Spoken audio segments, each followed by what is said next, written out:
Halo semua, selamat siang. Perkenalkan, saya kelompok 1 untuk tugas besar dari Universitas Indrapasta PGRI. Perkenalkan, nama saya Muhammad Hussein Aziz Prawira dan kelompok saya yaitu berempat orang, yaitu ada Grace Febriana, Elvan Adri Nugroho, M. Ilham Mukhtar, dan Gregorius Lodu Name. Untuk hari ini kita bersama kakak narasumber kita, boleh perkenalan ya kak? Saya dengan Asmawati, biasa dipanggil Asma. Kita dari perusahaan PT Mitra Sehat Starindo. Itu guys, jadi kalau kita ada wawancara narasumber, boleh banget kita kesini untuk wawancara. Nah, hari ini bertepatan kita untuk ada tugas besar kita. Hari ini aku akan menanyakan beberapa pertanyaan, yaitu ada di pertanyaan itu kita ada 4, di planning perencanaan, organizing perorganisasian, dan leading kepemimpinan, dan terakhir controlling pengendalian. Nah, mungkin dari kakak ini kita bisa mencari dan mencakup bagaimana sih di era sekarang kita pelajari bagaimana caranya PLC ini di dalam manajemen berkembang. Kita langsung aja, kita ajukan pertanyaan bersama narasumber. Saya dengan Kak Asma. Oke, kita mulai. Bismillahirrahmanirrahim. Oke kakak, jadi aku izin bertanya kakak. Boleh. Saya kan biasanya untuk pertanyaan perencanaan tuh banyak ya kak ya. Nah, mungkin aku ajuin satu nih kak. Bagaimana sih visi jangka panjang perusahaan yang Anda pimpin? Kalau misal di suatu perusahaan itu kakak menjadi leadernya, gimana tuh? Oke, baik, saya jawab ya. Kebetulan di PT Mitra Sehat sendiri, saya di sini sebagai kepala kantor, berarti penanggung jawab dengan di bawah naungan saya ada 50 karyawan. Mencakup kita pertanyaan tadi Mas Alfi ya, yaitu bagaimana sih jangka panjang atau untuk kemana perusahaan ini akan dibawa. Pertama kita harus tahu akan paham regenerasi atau populasi zaman sekarang di 2030 akan datang itu bukan lebih banyak orang tua, tapi populasinya lebih banyak anak muda. Nah, yang harus kita kembangkan di sini visinya, kalau kita visi jangka panjang, berarti pertama bangun entrepreneur muda atau bangun kesadaran orang-orang yang muda baik usianya 25 tahun, 26 tahun untuk membangun usaha, karena di sini saya sendiri baru menginjak 24 tahun. Saya 24 tahun. Jadi saya pun membangun usaha ini awal mulanya dari cuman modal gigih ya. Kegigihan dan ulet itu yang membuat saya berhasil di sini. Nah, yang pertama adalah visinya, bagaimana kalau saya berkeinginan untuk kita sukses di usia muda. Jangan kita ketika di usia muda kita nyantai, lalu di usia tua nanti kita malah sibuk nyari pekerjaan. Tapi lebih baik di usia muda kita buka lowongan daripada kita nyari lowongan. Itu yang pertama. Yang kedua, dan saya membuka usaha ini, visi saya yang kedua adalah untuk membantu masyarakat yang muda yang mohon maaf divorce ya, atau pisah dengan suaminya. Banyak banget karyawan saya juga yang mungkin single parents dan usianya 25 tahun, dan saya sangat ngebantu orang-orang yang latar belakangnya single parents yang usia-usia masih muda yang memiliki keinginan tinggi. Dan yang ketiga untuk orang-orang yang kepengen usaha Mas Alfi, karena kami ini sebetulnya bukan karyawan, tapi di sini kita berbisnis. Karena kita lebih di market, di lapangan, marketing, sales. Ini kita menyediakan lowongan untuk sales. Jadi kami sendiri pun meng-hire buat yang muda-muda yang mau berusaha dari nol. Nah, setelah dia mampu ngebangun bisnis ke depannya, maka akan diberikan peluang untuk dia menjadi pemimpin bisnis ke depannya. Betul. Dan yang ketiga, kita juga kepengen, karena ini lebih ke bisnis kesehatan, kami sendiri pun untuk saat ini kan lebih utamanya target pasar kita orang tua yang sakit-sakit. Nah, saya dengan melihat populasi anak muda, saya pun sendiri kepengen ngebentuk suatu produk yang memang untuk anak muda. Untuk anak muda. Anak muda, dan target pasar kami ini menarik. Kami target pasarnya bukan ke masyarakat menengah, tapi kita lebih ke kantor-kantor. Mulai dari kantor kementerian, mulai dari kantor polisi yang memang ikut MOU ya, kerjasama.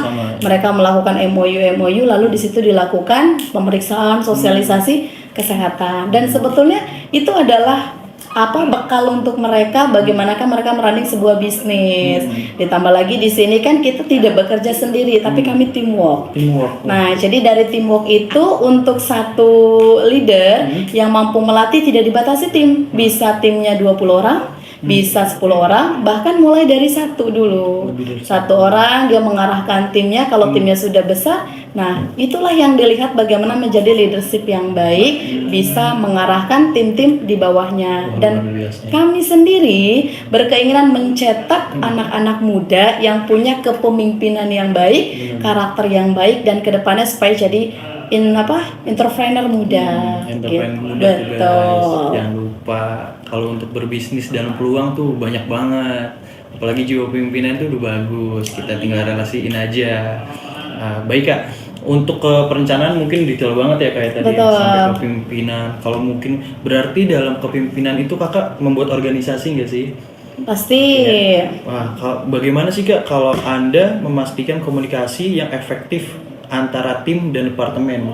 Gimana tuh Kak? Untuk komunikasi antara tim dan departemen ya, berarti kan ke perusahaan. Di sini tim kita tidak satu, tapi total tim di perusahaan saya untuk cabang Jakarta Timur sendiri itu ada 25 tim. Nah, 25 tim itu dipimpin sama satu leader. Komunikasi yang dibangun, kalau kita tidak ngebangun komunikasi yang baik, maka akan terjadi miskomunikasi itu Mas. Benar. Kalau miskomunikasi, maka akan timbul sensi. Kalau udah sensi, ujung-ujungnya emosi. Benar. Nah, jadi memang komunikasi ini pertama yang harus kita bangun. Biasanya mereka melakukan komunikasi walaupun tidak secara offline, biasanya mereka via grup. Via grup. Setiap harinya harus ketemu dengan tim untuk memastikan jalur koordinasi, jalur komando. Saya pun tidak bertanya langsung kepada semua karyawan, tapi saya hanya bertanya ke kepala tim masing-masing. Jadi mereka jalur komando ke sayanya sudah jelas, jalur koordinasinya juga sudah jelas. Jadi untuk komunikasi di sini memang kita sangat cepat ya. Apapun yang terjadi, baik itu mungkin ada informasi yang positif, negatif, itu akan cepat sampai karena sekarang kan zaman gadget ya. Jadi langsung via grup, tidak perlu kita WhatsApp satu-satu. Yang kedua juga kita sudah banyak komunikasi baik secara online juga ada. Kadang Zoom Meet, kalau kita tidak bisa ketemu, kita juga biasanya Zoom Meet, kalau enggak di grup masing-masing. Bener banget Kak, berarti di era digital ini manfaatnya banyak banget ya? Banyak sekali, tidak harus ketemu gitu kan. Kalau tim itu melakukan survei dan di survei itu ada kendala, biasanya mereka via online. Iya, gitu. apalagi kalau kayak terjadi konflik dalam perusahaan tuh Kak, kalau zaman dulu kan kita harus ketemu dulu orangnya, harus ngobrol dulu orangnya, bahkan ya perdebatan akhirnya ada di situ di hari itu juga. Dan kalau di komunikasi kayak di via WhatsApp atau di era digital sekarang lebih efektif ya? Lebih efektif, lebih cepat selesai. Wah, berarti kalau misalnya kita ada konflik, kita harus lewat WA kali ya?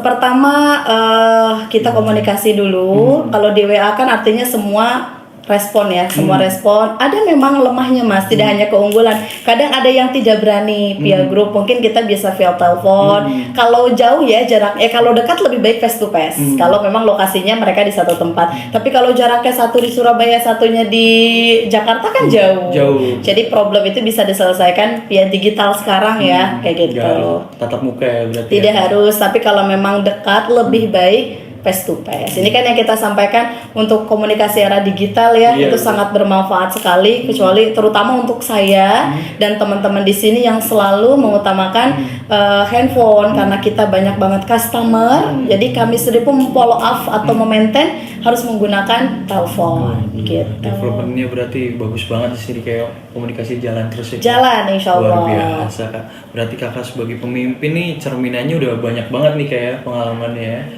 Bisa. Mungkin kalau Kakak nih ya, sebagai bagaimana cara Kakak memberikan arahan dan dukungan kepada tim saat menghadapi tantangan atau masalah nih Kak? Oke. Ini bagus banget nih. Ya, jadi buat teman-teman, sebetulnya masalah atau tantangan bukan hanya di dunia kerja. Mau kita di area personal berarti dengan keluarga, area profesional dengan teman kerja atau teamwork, di area sosial berarti dengan teman ya, dengan teman nongkrong. Nah, kalaupun di area family Yang namanya konflik pasti ada di 4 personal tadi. Kita ambil contoh di area profesional ya, di tempat kerja. Di sini pun kalau untuk masalah konflik pasti ada. Tapi pribadi saya menyelesaikan masalahnya, saya akan panggil terlebih dahulu dari si pihak A. Saya pengen mendengar versinya. Setelah kita nanti untuk memutuskan keputusan, tentunya kita harus tahu dulu dari sumbernya. Selanjutnya pihak B-nya. Setelah kita udah tahu informasinya, dudukkan bareng-bareng. Pecahkan solusinya. Jadi tidak usah kita memecahkan masalah dengan emosi. Anak-anak zaman Gen Z sekarang ini tidak bisa dimarahin ya, kalau menurut saya, tapi lebih ke koordinasi, lalu juga kita bertanya gimana cara kamu mau kayak gimana, diberikan kesempatan untuk dia menyampaikan apa kemauan dia, dan di situ kita mendengarkan baru menyimpulkan problemnya seperti apa. Karena kepemimpinan zaman sekarang, kalau teman-teman jadi pemimpin dimarahin karyawan, lalu juga ditegur, dicaci maki, itu udah nggak zaman. Benar, konflik batin ya kayak. Betul, yang ada si karyawan tersebut lebih baik milih untuk mundur dari perusahaan. Udah resign aja, diomelin mulu. Betul, tapi lebih bagus kalau kita punya karyawan mungkin yang bandel, yang nggak nyampe target, punya masalah personal, punya masalah profesional, lebih baik dipanggil secara intens ya, ditanyakan. Karena kalau mungkin dipanggil tempat umum, khawatir privacy ya, karena dia juga malu. Setelah itu baru kita berikan solusi, tapi tidak untuk dimarahin. Jadi pemimpin itu nggak harus marah-marah, tapi lebih cenderung tanyakan apa masalahnya, suruh dia berbicara, sambil dia berbicara keluar tuh semuanya, baru di situ kita kasih solusi ya. Betul. Sambil marah-marah kan? Nggak juga. Kira marah-marah. Oke. Soalnya ada kan leader yang pasti marah-marah kan? Ada, karena kan memang itu sikap ya, sikap gitu ya. Tadi kalau kita mau ikuti perubahan zaman, anak-anak zaman Gen Z ya, wah zaman sekarang mereka lebih cenderung tidak mau disalahkan, merasa dirinya paling benar. Nah itu 2000-an ya, tahun 2000-an di sini ya. Jadi kakak bertipe kepemimpinan yang pendekatan mengikuti zaman. Kalau saya lebih cenderung mengikuti zaman. Oh, zaman sekarang nih begini ya cara kepemimpinan. Ada salahnya kita memberikan shock terapi, itu udah pasti.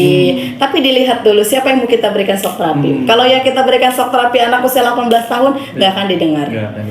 Kalau kita memberikan shock terapi mungkin usianya 40-50, wajar kayak gitu. Langsung di Indomaret kan? Ya, betul. Intinya kalau kita mau jadi pemimpin nih zaman sekarang ya, nanti kakak-kakak jadi bos atau mungkin punya perusahaan, punya karyawan ya kan. Satu pesan saya, lakukanlah tipikal kepemimpinan dengan perkembangan zaman. Jangan kita melakukan di luar perkembangan zaman. Kalau perkembangan zaman sekarang kepemimpinan lebih cenderung ngikutin Gen Z ya, yang kayak gitu. Nah, kita ikutin karena memang itu baik supaya mempertahankan bisnis dan hubungan silaturahmi dengan karyawan kita. Kayak gitu. Berarti kita nggak bisa membedakan visi dan visi, kayak umur nih segini, pekerjaannya jelek, ternyata imajinasi dia relevannya lebih bagus. Betul. Ya, kan? Intinya tidak harus melihat ke sana. Yang penting setiap masalah bisa diselesaikan. Kalau konflik dimanapun pasti ada. Tergantung cara kita nyikapin ya, kayak gitu. Pacaran aja ada konflik ya? Pasti. Baik Kak, oke. Kita ke terakhir ya Kak ya. Controlling pengendalian. Susah nih Kak kalau controlling kan. Apakah Kakak melakukan evaluasi rutin terhadap kinerja tim? Jika iya, bagaimana caranya Kak? Karena menurutku pengendalian di dalam pekerjaan itu lumayan susah nih Kak. Banyak yang jadi pemimpin tapi belum tentu bisa memimpin. Nah, bagaimana Kakak sebagai pemimpin yang bisa memimpin kinerja timnya tuh akan lebih berkualitas, lebih bagus, lebih berkembang lagi Kak?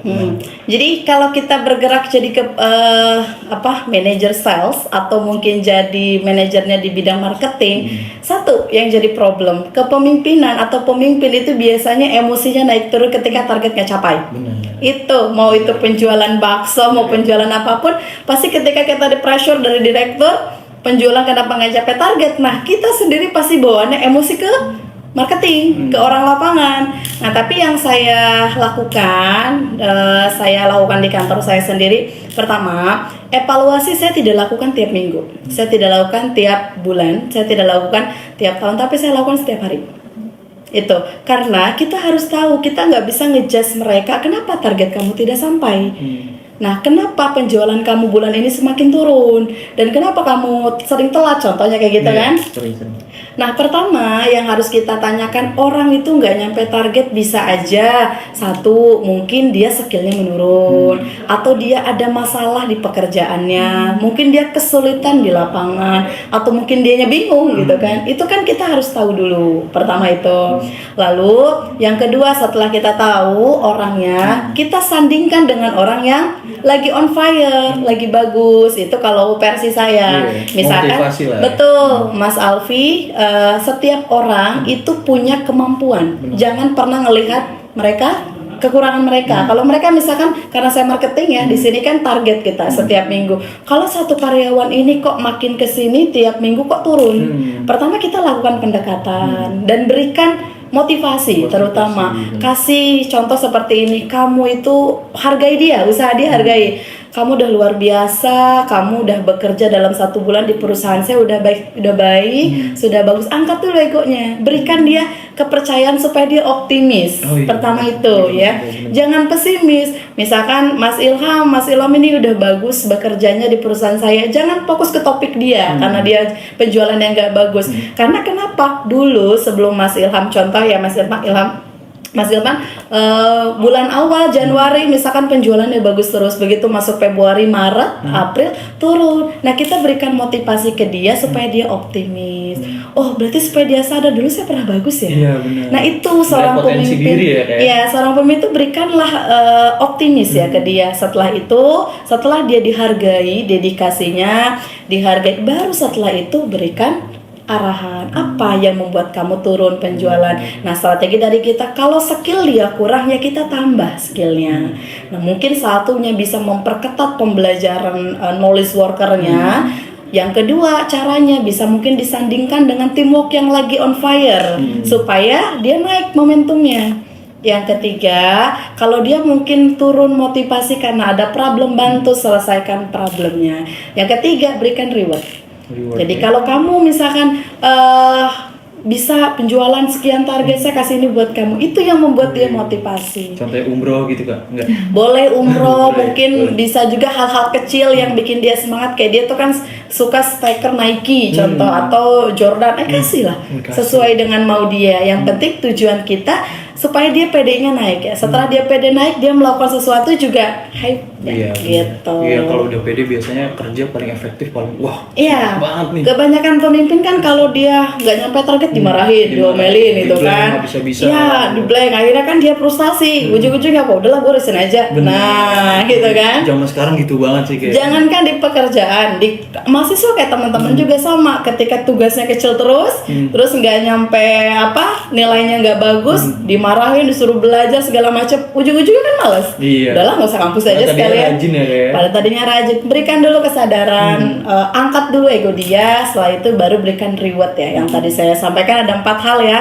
Jadi kalau kita jadi pemimpin atau kita jadi pengusaha, ketika kita ngadepin karyawannya tidak nyampe target atau karyawannya yang tadinya bagus menurun, pertama adalah hargai usaha dia, itu dulu buat dia optimis ya. Yang kedua, kalau skill dia turun, kasih pelajaran khusus atau mungkin disandingkan dengan orang yang lagi bagus.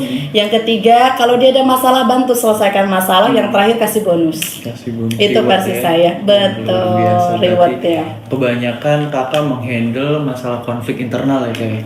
Lebih banyak internal. Kalau di sini itu karyawan-karyawan saya cenderung bukan masalah penjualan turun, itu bukan karena mereka tidak bisa, tapi ada masalah kayak suami istri ribut. Nah, itu terbawa. Jadi mereka nggak fokus. Ada juga mungkin dengan teman, kadang ada juga dengan customer.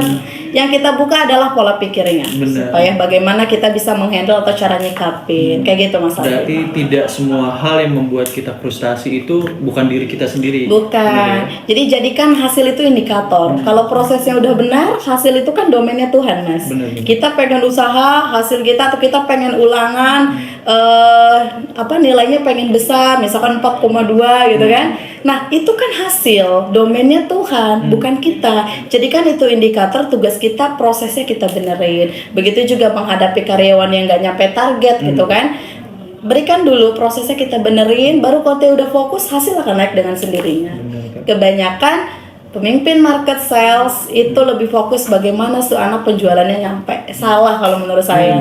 Zaman sekarang itu lebih cenderung kerjasama, kolaborasi, dan ini ya, jalin hubungan lebih dekat dengan Relasinya harus karyawan. lebih banyak ya, Betul, Kak. relasinya Benar-benar. lebih. Tuh open minded, kita harus buka pikiran kita lebih luas lagi, karena kalau kita udah luas, kita teamworknya juga lancar. Ini Betul. direlasiin aja nih, contoh Kak Asma ya. Iya. Tuh kita dengerin guys, masih muda, kita harus pelajarin hal-hal seperti itu biar kita jiwa leadernya kita keluar lebih efektif lagi dalam berbisnis. Mungkin dari aku sangat menghargai semua Kak, keputusan Kakak dan jawaban-jawaban Kakak. Semoga, aku berdoa semoga perusahaan Kakak makin berkembang, Amin. cabangnya makin tambah. Amin. Dan aku mewakilkan dari teman-temanku mengucapkan terima kasih Kakak. Sama-sama. Jangan putus silaturahmi kali ya Kak. Baik, ya mudah-mudahan tugas kalian semuanya juga lancar dan dapat nilai bagus dari dosen Amin. masing-masing. Oke Kak, aku mengucapkan terima kasih ya Kak. Aku tutup Sama-sama. untuk video ini. Hari ini tepat di hari Sabtu tanggal 23 November 2024. Lokasi di mana Kak? Di Ciracas, Keramat Jati. Ciracas, Keramat Jati. Jadi kalian kalau mau wawancara narasumber di sini boleh banget ke lokasi berikut ya. Sekian dari saya, Afif Prawira. Terima kasih.